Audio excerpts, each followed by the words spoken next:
Assalamualaikum warahmatullahi wabarakatuh. Waalaikumsalam warahmatullahi wabarakatuh. Ya, sebelumnya saya ucapkan terima kasih kepada Ibu dosen yang telah memberikan kesempatan kepada saya. Kepada yang terhormat Bapak Hamam dan Ibu Dr. Setiarini SPD MPD. Saya akan mempresentasikan modul ajar yang telah saya susun. Modul ajar ini berbasis Project Based Learning.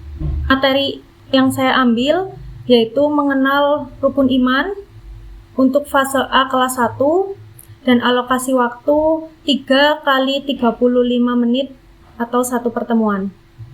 Yang ada pada modul ajar yang pertama yaitu kompetensi awal. Di sini saya menyiapkan asesmen awal peserta didik. Kemudian ada profil pelajar Pancasila yaitu beriman dan bertakwa kepada Tuhan Yang Maha Esa, berakhlak mulia, mandiri, bernalar kritis, kreatif, gotong royong, dan berkebinekaan global. Selanjutnya ada pelajar rahmatan lil alamin. Adapun sarana dan prasarana yang digunakan, yang pertama itu alat dan bahan.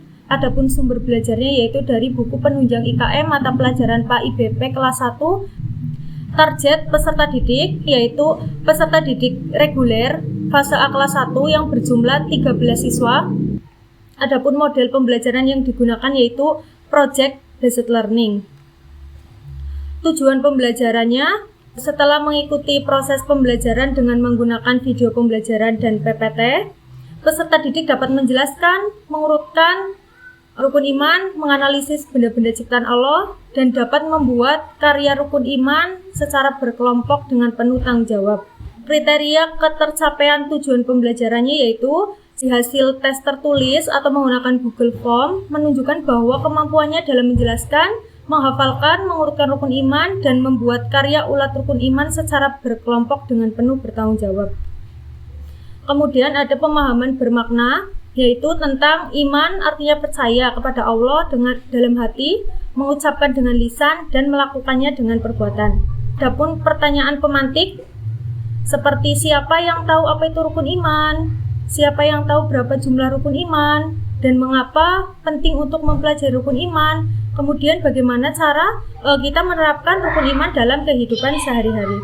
Dalam kegiatan pembelajaran, yang pertama guru itu mempersiapkan kebutuhan dalam pembelajaran seperti LCD, proyektor, laptop, materi pembelajaran yang berbasis teknologi seperti video, PPT, adapun buku paket kelas 1, spidol, dan daftar nilai.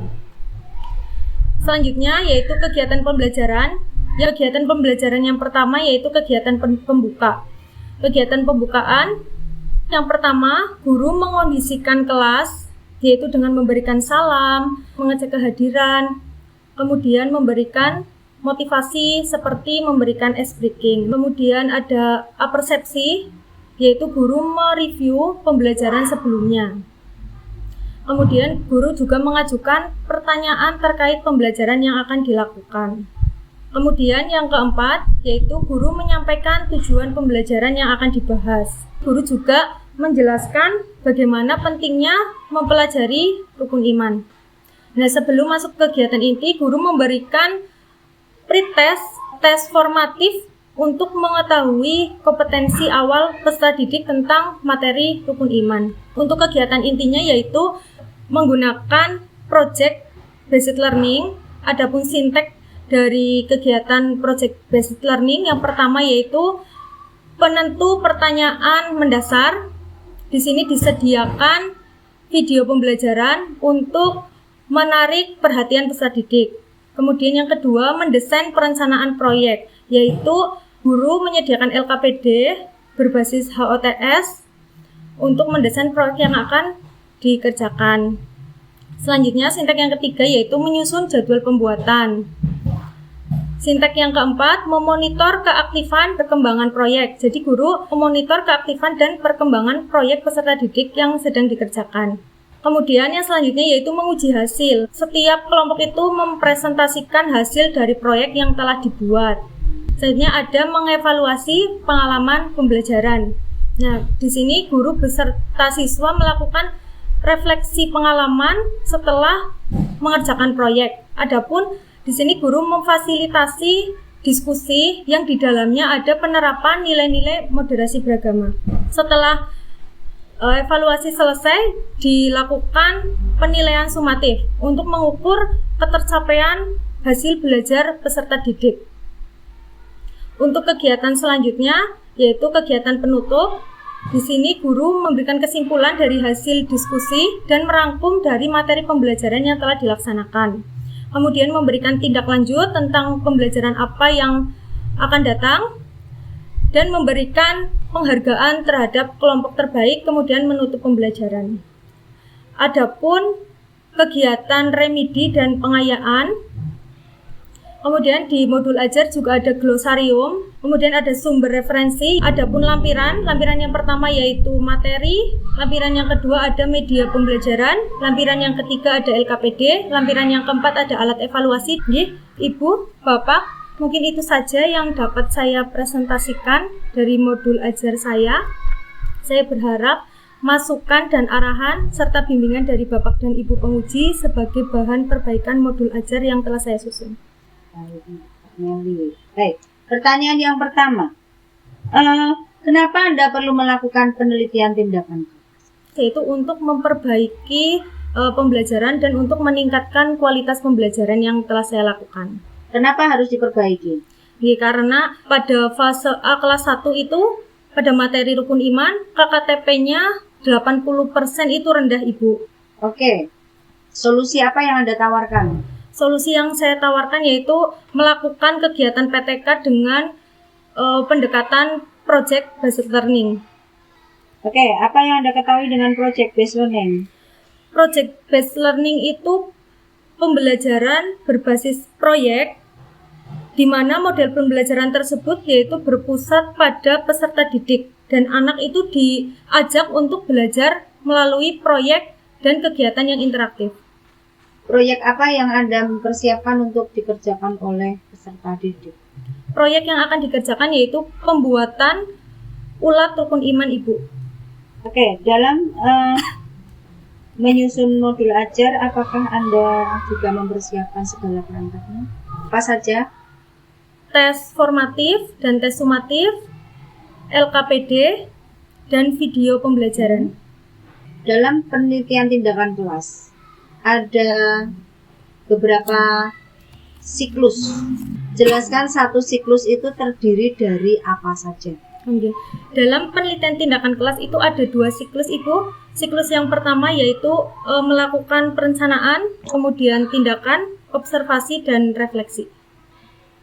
Itu tidak hanya berlaku di siklus 1 saja ya. Okay. Itu untuk sampai siklus kedua juga. Jelaskan apa yang Anda lakukan dalam perencanaan. Dalam perencanaan yaitu saya melakukan penelitian terdahulu. Masalahnya apa? Masalah dalam pembelajarannya itu apa? Setelah ketemu masalah?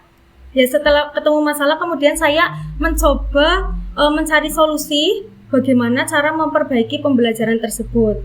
Nah, saya memilih PJBL sebagai solusi tersebut. Perangkat pembelajaran mencangkup modul ajar yang terdiri dari yang tadi sudah dideskripsikan. Yang terdiri dari 2 siklus ya. Berarti Anda harus menyiapkan berapa instrumen pretest dan posttest atau formatif dan sumatif? Masing-masing 2 paket, Ibu. Formatif 2 untuk siklus 1 dan siklus 2, dan sumatif 2 untuk siklus 1 dan siklus 2. Teori yang melandasi untuk penyusunan PJBL itu teori apa? Teorinya ini, Bu, Jean Piaget tentang teori konstruktivisme, yaitu proses belajar untuk membangun pengetahuan baru peserta didik berdasarkan pengalaman, yaitu membuat proyek. Itu ya. Nah, bagaimana kita akan melanjutkan ke siklus kedua? Melanjutkan ke siklus kedua apabila dari siklus 1 itu nilainya masih rendah. Kemudian di siklus kedua dilakukan perbaikan. Oke, di situ berarti di langkah yang mana dalam siklusnya PTK itu? Refleksi. Gitu. Baik, Saya rasa cukup dari saya, Pak Hamam PhD. Bu Meli Aprianti. Ini Bapak. Oke, ini relatif rileks, tenang, sangat bagus menjawabnya. Ada kertas di situ, Nggih, Al-Quran. Al-Qur'an ada. Oke, alhamdulillah. Baik. Pertama tulis ya Bismillah, kemudian Alhamdulillahirabbil alamin, kemudian Ar-Rahmanir-Rahim. Jadi 3 ayat aja. Tolong ditunjukkan di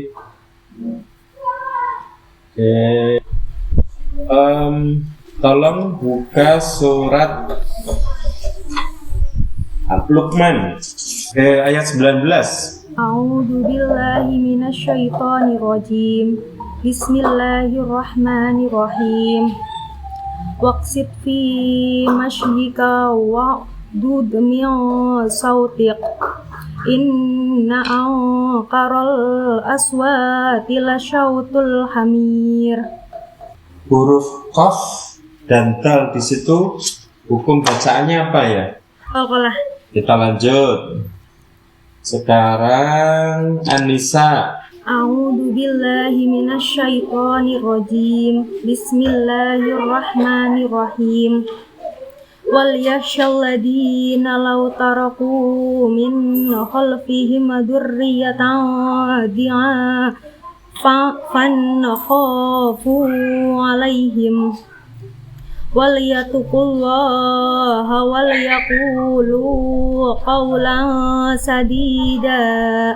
Shadaqallahul adzim. Contoh bacaan izhar dan contoh bacaan ikhfa dalam ayat itu. Dzurriyyatan si'afan, ada tanwin bertemu dengan do. Oke, yang izhar Afan, itu ada tanwin bertemu dengan alif. Nun mati bertemu dengan kho. oke, baik. Terakhir Al-Baqarah. A'udzu billahi minasyaitonir rajim. Bismillahirrahmanirrahim. Alif lam mim. Dzalikal kitabu la raiba fihi. Hudal lil muttaqin. Surat Maryam. Bismillahirrahmanirrahim. Qaf ha ya ain shad. Pak, yang lebih panjang atau yang paling panjang mana saja itu? Huruf qaf, ain, shad. Baik. Terakhir, apa bedanya Al-Qamariyah dengan Al-Samsiyah? Kalau Al-Samsiyah itu alif lamnya tidak terbaca, Bapak. Kalau Al-Qamariyah itu alif lamnya terbaca dengan jelas. Oke, bagus. Terima kasih. Tetap semangat belajar dan terus berdoa. Dan saya doakan semoga lulus nanti sampai akhir. Amin. Terima kasih, Bapak.